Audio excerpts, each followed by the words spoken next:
आगे कितनो तू कर्मी तबो नहीं बचमी पुछला पर छौड़ी के रोतर न गचमी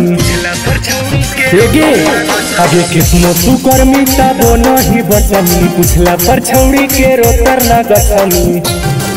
आगे डाल तो मुखीवा नहीं कोनो नेतावा आगे होलिया में डाल तो हमर मामू के बेटावा लगे तो हमर मामू के बेटावा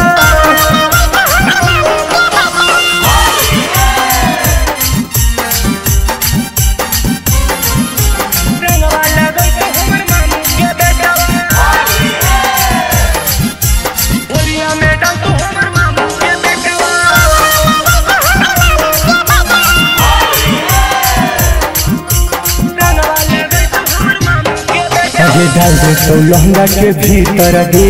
कितनो तू बनमी पवित्र गे हे गे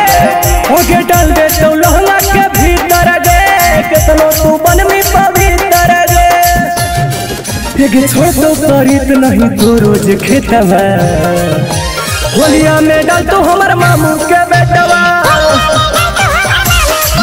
आगे रंगवा लगे तो हमर चाचा के बेटवा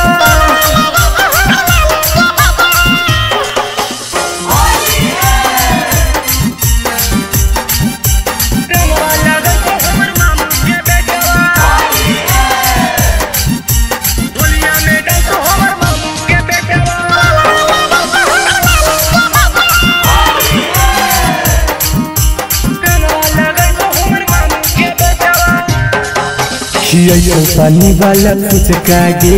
रंग दे तो तोर दुनू चका गे हे गे खिलै तो पानी वाला फुचका गे रंग दे तो तोर दुनू चका गे होगे सोनुआ साथे डाल तो राइटर रोहितवा होगे होलिया में डाल तो हमर मामू के बेटवा